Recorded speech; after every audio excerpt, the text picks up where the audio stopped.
Hey, what's up, Roxstars? It's Rox with a little bit of talk about what's at the top of the blogs today. So let's get to it. I say I'm gonna take some time off, y'all. All the cashiers, they was like, somebody stole her truck. It's like you can hear it all throughout the store. This Rox coming to you today with a review for Love and Marriage Detroit, Love and Marriage Huntsville, our book 4, Real Housewives of Atlanta. Let's get to it, shall we?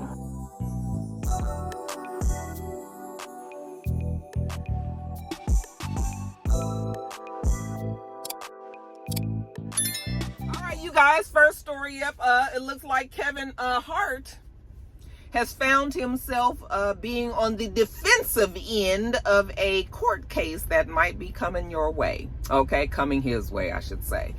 And that is because JT Jackson is suing him. Okay, now you guys remember the whole big scandal way back in 2017. I was like, damn, that was a long time ago. But I definitely remember waking up and somebody has sent me the Dropbox video of this very same video that supposedly was sent to Kevin's wife, the rib, of him blowing the back out of Montia Sabag, okay? And we knew that not only was he married to the rib, but she was pregnant. And I was like, oh no, okay? And then there was pictures of Kevin and this girl in a car and stuff that was happening in the car and all that. It was terrible press for Kevin Hart, you know, and he had to admit, I mean, it was clear that it was him in the video, and it was clear that it was not his wife, so he had to admit that he had done it and everything. However, the story got even stranger when Kevin Hart decided to tell us that this was an extortion plot, and that apparently when the video was sent to the rib, they told her that she needed to pay $5 million or they were going to release the video. Of course, they didn't pay the $5 million. The video was released. Kevin believed at that time that his friend JT was involved in this extortion plot because JT was with him when they had, this was a trip to Vegas apparently when he messed around with this girl, and JT was with him, so he felt like JT was the one who had leaked the video and was trying to anonymously get $5 million out of him, okay? And so he very loudly told everybody that JT was the person behind it, and JT was a part of his, what do they call him, red cup or Red Cup crew or something like that. You know, all of the guys that I think that he grew up with or had just been in his corner for many, many years, like part of his crew. This guy was one of them, and he was like, yeah, he's the one that let the video out and is trying to get $5 million out of us, okay? And so it was bad publicity, or, you know, it looked bad for his friend who kept saying, no, I did not do this. And so Kevin was trying to get, I guess, the FBI involved in all that and saying that this was an extortion plot and blah, blah, blah, blah, blah. Long story short, turns out it was not JT. Either Kevin Hart had to realize that it wasn't JT who was behind the video, or he was not able to prove it. Whichever way it was, the damn case was dismissed. Okay? And so after the case was dismissed, he and JT and JT's lawyers and Kevin Hart's lawyers, I'm assuming, they ended up negotiating and agreed that, let me see, because I got all of the shit here.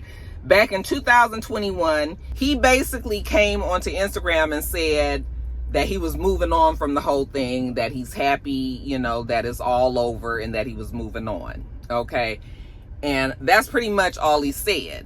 JT was just like, wait a minute, hold up, homeboy, hold up, because that is not what we negotiated, okay? We specifically negotiated the wording, the verbiage that you was going to use, because just like you said so very loudly that I extorted, you know, that I was trying to extort $5 million out of you and cost him a job. I mean, I guess he was trying to be an actor and a comedian himself.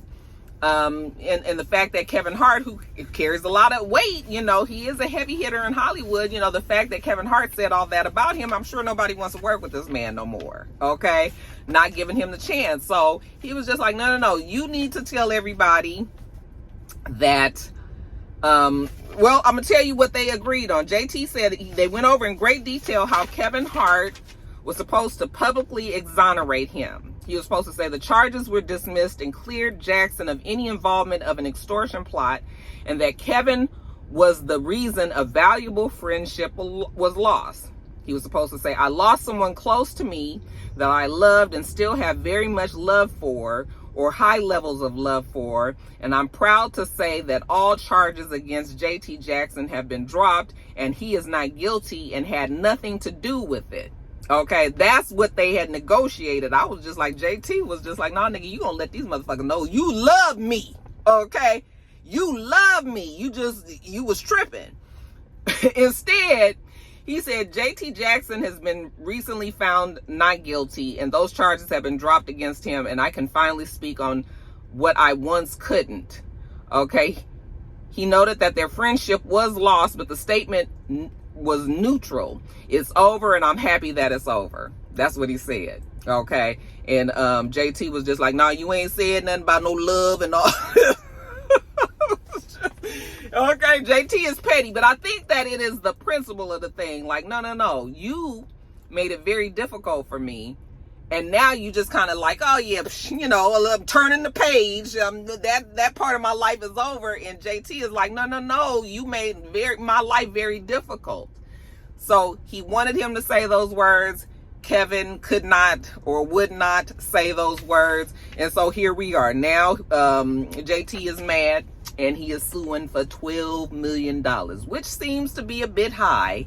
And maybe they will. I mean, we know that Kevin has it, but just because you have it don't mean that you want to be spending all your damn money. So maybe they can come up to some sort of agreement. But you know, how y'all feel about that? Like, I can see how, you know, JT would feel about it, you know, because when you start looking at people's lives and after you've been accused of something like that, nobody is going to trust you to work with you, okay? So we can't just think about what's happening right now. We also have to think about the future, and, you know, future prospects of jobs and things that he could have is probably blown out the window now. So the man gonna need a little extra change in his pocket so that he can live, okay? But, yeah. Yeah, that was crazy though. I was just like, Kevin was just like, nah, I can't say all that. All I'm gonna say is I'm happy, you know, and he not guilty. But it's clear that maybe Kevin didn't feel that way, or maybe his pride just couldn't let him do it. Whichever way it is, honey, JT was like, no, fuck you, pay me. So we'll see what happens there, you guys. Moving on to the next story. Charlotte, is this all I got? I ain't got too much more to talk about. Next story, you guys, and somebody else over here just looking. Hi. Next story, you guys, the Young Thug trial. Child, that Young Thug trial is such a mess out here. I don't live in the city of Atlanta, so I think my tax dollars, at least my city tax dollars, ain't going towards this, even though the state of Georgia, I pay taxes into the state of Georgia. But I'm telling you, it is ridiculous, that case. I just feel like the case, either maybe we need to just let it go for now, and when we get some tighter shit together, you know, maybe we can revisit. But now they're saying that they can't even really revisit because it would be double jeopardy. But let me tell you what's going on. So I think the last time that we talked about the case, I told you guys that Young Thug's attorney, Brian Steele, ended up being found in contempt of court and was arrested, and said that he had to spend 20 days, these days would fall on the weekends, in jail because he would not he would not let the judge, Glanville, know who was the person that gave him, let him know, like, who was the person that informed him of this secret meeting that the judge had with the prosecutors, okay? Now, when the judge is meeting in the private chambers, you know, just from me watching, you know, law shows on TV and stuff, I would imagine you ain't supposed to just be having no secret meetings with, like, everybody has to know what's going on, because the judge has to remain this level of impartiality. He needs to be fair to both the defensive side and the prosecutors. And if you meeting with the prosecutors, the defense at least needs to know about it. And probably needs to be there as well. Make sure ain't no funny shit happening up in there. Okay. But apparently Glanville had met with the prosecutors and did not let Brian Steele know. He ended up finding out from somebody, and the judge wanted to know, how did he find out about the meeting? Well, Steele was not going to reveal his source, so that's how he got arrested. So that right there lets you know that it is some, like, you, how you put me in jail because I'm not I'm doing the legal shit. You the one that's, if it's not illegal, at least it's improper. Okay. And so now Steele has decided that he wants Glanville to step down, because he, in his eyes, he feels like he's lost his impartiality, and that he's become, he's taken on the role of a prosecutor as opposed to being the judge who is supposed to weigh the scales, the balance and all that fairly. And so, yeah, he's over it and he wants him down. Now, Glanville was given that and said that he wouldn't do it. So now I guess from what I understand, there's supposed to be another judge that's over Glanville that's going to make the decision whether or not he needs to be able to still oversee that case. But in the meantime, the case is on hold indefinitely, and it's just a mess. In the meanwhile, again, Young Thug has been in jail for over a year now, and they don't really have him charged on anything. I mean, he's been accused of a lot of things, but it's just sort of like, and they didn't, every witness that they done brought in there, child, it's been all kind of drama, people acting like they can't remember what they said, and they said something differently and all this. And yeah, it's been a good little smudge on the office of the district attorney, for sure. Because I think when we first heard about this whole big, huge RICO case, and it was 21 defendants and all that, they didn't let half of the defendants go. And it's clear that they just want Young Thug at the end of the day. And they're not able to prove it. And now it's just sort of like, well, what is all these court cases and people's tax money going towards what? How long y'all gonna keep on doing this? I'm a Fanny girl. Listen, so now people are calling for Young Thug to be released. And I mean, I guess I don't know that much about the law. My real rock star lawyers out there, y'all can chime in and let me know. But like, is it fair for them? I mean, I guess sometimes the law ain't fair, but is it right for them to keep this man in jail when they haven't been able to prove anything against him? Thug then picked up weight and looked stressed out and tired and irritated and everything. And it's just sort of like, what y'all doing? What's happening here? Yeah, I think that case is about to be,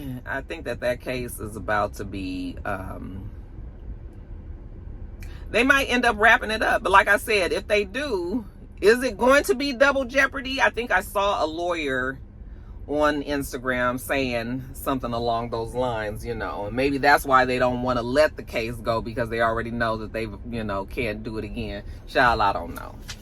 But all I know is, honey, who paying for it? Shit. Child, let me move on to the next topic. This can't be it. Is that all that I got? Oh, no, that ain't it. I knew it was something else that I needed to talk about. There's a couple things more. Okay, Columbus short. I said I wasn't even going to get into this really fully like that, because I get so irritated with people that speak on relationships. It's like such a trigger topic. And I know that people do it because it gets a rise out of viewers and listeners and people that read the blogs and stuff like that. But I get so tired of seeing people speak on relationships, because no relationship is the same. I mean, nothing is all in and all inclusive. Like, nothing is 100%. So the way that you view your relationship, that does not mean that that's how I view my relationship. And people do what works right or works in their relationship however they want, and that's fine. Like, that's they shit, So when people start doing these interviews, and then they the scope is like it's supposed to just be how everybody thinks. It's like, no, that's not how everybody thinks. So anyway, with me saying all that. Columbus Short. He went on this podcast, Unqualified as Fuck, which I think, hey there, sir. Another one waving.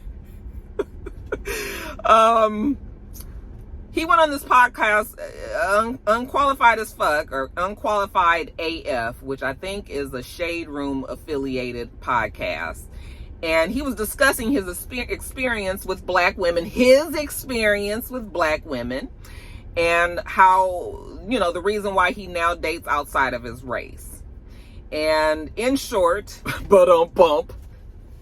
in short, did you guys see Short, Columbus Short? Anyway, Columbus said that unlike other cultures and races, black women are raised in single parent households, absentee fathers, they're either in jail, they're either dead, or they're just gone. And that black women were raised with the I don't need a man mentality. And because of that, many black women don't have respect for black men in the household, that they emasculate them basically, and that because the kids have never seen another man in the house, it's just kind of like a repeating thing that goes on and on. Now you have a next generation of people who can only go by what they've seen and what they've learned, so they don't have respect for that family dynamic, and that's how black women are. In comparison, he said other cultures, they have been raised in a more traditional, subservient type of upbringing, and that women cater to the men, and the cooking and the cleaning and all this. And, it's been his experience that he likes to date outside of his race because they do the things that traditionally women should have been taught to do, what they used to do, I guess, a long, long time. Well, the way he said it, that it was never that way for black women and all that. And of course, when you say shit like that, you are going to get a rise out of people. Okay. I can tell you 100% that has never been my experience. Okay. My dad was in the house and is still in the house. Okay. And while I will say that there has been, I'm sure that there are people that have that experience, that's not everybody's experience.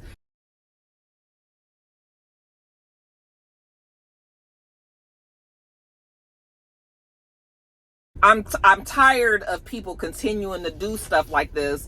And then when he was talking to the girl was like, oh my God, say it, speak on it. Okay. Oh, I'm getting chills. I was like, bitch, what you getting chills for? Are you getting chills because he's about to say something that is going to upset black women? Like, why are you pumping them up to say some shit like this when that is not 100% the case? So I was annoyed with the girl.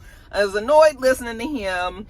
And I was just like, because like I said, everything is not that way. That is not how it is for a lot of black people. I'm not even going to say a small group. A lot of black people have had their parents in the house, have had a 2-parent upbringing. A lot of them have been raised traditionally. A lot of them do respect their fathers and respect black men and all this. I'm so tired of the narrative that black women don't respect black men and vice versa.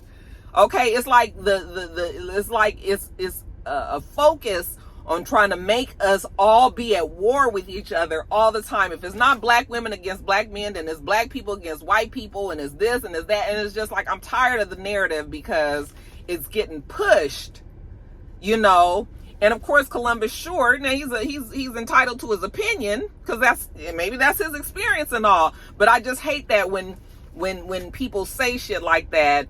It gets a rise out of everybody because it's just like, child, if that don't pertain to you, don't worry about it. But I see why people do get upset because it's not just black people that's talking about this kind of thing. Okay. Hold on. We about to die. Get the charger. It's not black people that just see this in the media. So when you have other people, of other persuasion. Sorry, when I plugged it in, it cut off. We don't want them to just think that, this is how all black people operate. So I see why women get upset and all that, but it's just sort of like, girl, that's bullshit. Quit letting these people just work your nerves up so much that, you get like Columbus Short. Like, first of all, ain't nobody really running to Columbus Short to get his opinions that we value like that, because Columbus Short has his own set of issues. you know. While that might be his experience, that is not the experience. And I need everybody to remember that. Okay, keep on loving your black men out there. Keep on doing what you do in your household. You know, and I'm not saying that everybody needs to be, you know, oh, everybody needs to be two parents and all this and all that. You know, sometimes shit just don't work. But what I'm saying is, just because it didn't work for somebody else, don't make it seem like that's how it is for everybody, because it's not what it is. All right. All right. Next topic. Kiki Wyatt, child. I'm telling you, I'm really trying to get these topics because who cares? But child, they said that Kiki Wyatt is divorced yet again. I don't even know what number of divorce this is, but I know that this child been married a whole bunch of times. I mean, we already know the story of Kiki Wyatt, all right? This time, though, she's divorced from Zachariah Daring after 5 years of marital bliss, or let her call it. She said that she is free from bondage and abuse. All right, when somebody was like, girl, you better go back and get your man, she was like, y'all go get him and let him choke you. So, you know, there's that. I don't really know what's went on over there, but if the man was abusing her and shit, then, you know, I guess it was time for her to get out. But maybe it's time for Kiki to just kind of be by herself, okay? And we know that Kiki loves her man now, and she didn't look like she didn't already moved on. She done moved on because she was seen in what caused all of this ruckus is that she was seen in a video out with this good-looking tall guy bowling. It turns out his name is Anthony Whitehead. Okay, and I said, is he related to Bishop Whitehead? Not Bishop Robbery, child, but anyway, they was out bowling, and people were just like, wait a minute, aren't you married? And that's when she let everybody know that actually, no, I am divorced, okay? That the judge has signed on the dotted line, and it was complete and a done deal. Now, her husband, Daring, or ex-husband, they have 2 kids together. This would be number 10 and number 11. And I believe one of those babies is the child that has some health issues. I think he has trisomy 13. I'm not sure exactly what that. I know it has something to do with the chromosomes. Is one too many, or one not enough, or malformed chromosome or something.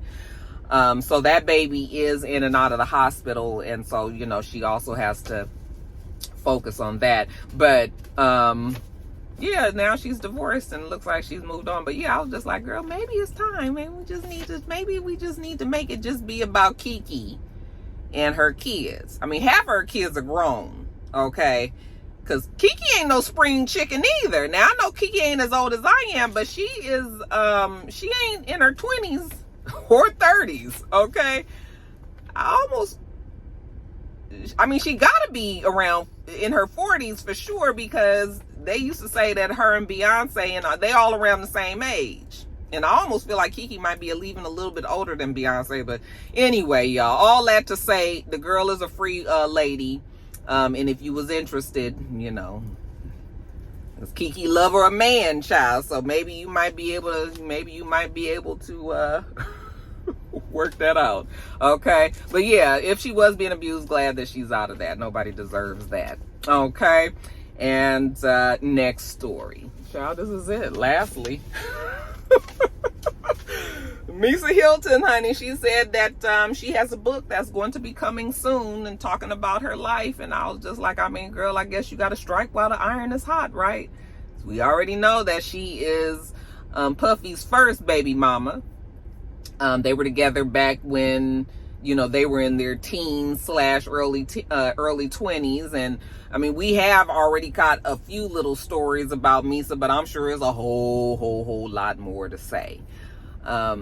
It's interesting when people do these. I mean, I guess you got to do whatever is best for you, but it's like, well, we know that Misa don't see it for Puffy. Okay. Don't see it for Puffy. But it's like, it seems like it's delicate when you have a child with this, the child is still in a good relationship with, and then the child got to see this shit about the father and all. I mean, I guess it's like, nigga, you did what you did. So, you know, you was so happy doing it back then. You know, maybe you didn't care if your kids eventually found out like what kind of monster you would be, you know. But, and you know what was ironic, I wanted to say? I didn't even realize that that was not Christian, Justin. I didn't realize that that was Justin on Power. That when that was on he was the employee that worked at the candy shop, and I was just like, well, let's look at this 6 degrees of separation. Okay, now we know that Puffy and 50 don't get along, but 50 is the producer and slash, or I guess you can't really call him creator, but he's the producer of Power. And 50 has not only Justin, but also had Albie Sure's son, Quincy, in his shows, but they are connected to Puffy. It's interesting how that just, I don't know. It's just interesting to me. But I mean, I guess, baby, the almighty dollar, baby, this is a job. This is business here. But I thought that it was interesting that, Justin was working, per se, for 50. Did you guys ever think about that? Anyway. Getting back to it, yeah, she said that she is coming out with a book. So, I mean, I guess good for her. Girl, it might be cathartic to be able to get all that up off her chest. And definitely, I'm going to be reading this one. Okay, I'm sure enough going to be reading this one. And hopefully, she going to put the names in there and put it out there and let us know. You guys saw that Puffy did make an appearance on social media recently. Now, you guys saw that he erased everything on his Instagram, took all of his posts down, and people were upset that one of the posts that he, of all those posts that he took down was his apology to Cassie. So there might be some legal reasons why he did all that too.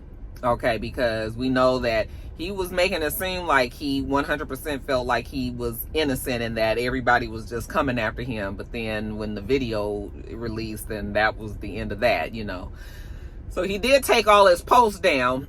But recently, I don't know if he put this on Instagram or if it was on Twitter or if it was on some other social media outlet, but he posted, there was a video going around of him saying how good it is to be home and him getting onto like his private jet. Okay, so for one, Puffy still got money. Okay, although it looked like his money might be dwindling down because they say that he is getting rid of his mansion out there in LA and letting it off for like $70 million, which is supposed to be under the value of the house, but saying that he looked like he's liquefying a lot of his assets. Usually when they be selling off and trying to get their money together, it's because it's a lot of people is coming after him, and he's gonna have to be paying a lot of money to try to keep his ass out of jail. And I mean, at the end of the day, if you get caught up in this sex trafficking thing, ain't no money gonna keep you out of jail on that one. But I think him saying, it's so good to be home and all that made it seem like, no, maybe it was a lie that he was selling that mansion. I don't know. Okay, but yeah, we don't see too much of Puffy these days. I mean, he has gone for real underground. So it was actually surprising to even see that he decided to post that video. But I know it got to be killing him to just have to be hiding out like this, because this is not the personality of Puffy. Okay. And I know everybody can say, other people have done it and got away with it, and nobody, has gotten their lives completely ruined the way that Puffy did. And I was just like, well, do we really have to have that conversation? All right. You can't always do what other people do. Okay. And the bottom line is he did what he did. He got caught for it, and he's paying for it. And it's unfortunate that he terrorized so many people in his rise to the top. Okay, but what do they say about coming up? Sometimes it come on back down, so it is what it is, y'all. But child, that's it. Oh, pitiful ass top of the blogs today, wasn't it? Y'all put your comments about all that down below. Let me get on back in this office.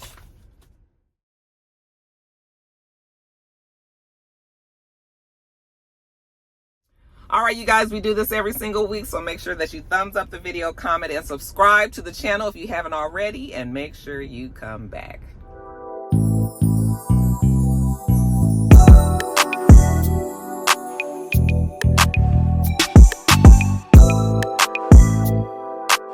Till next time, Roxstars.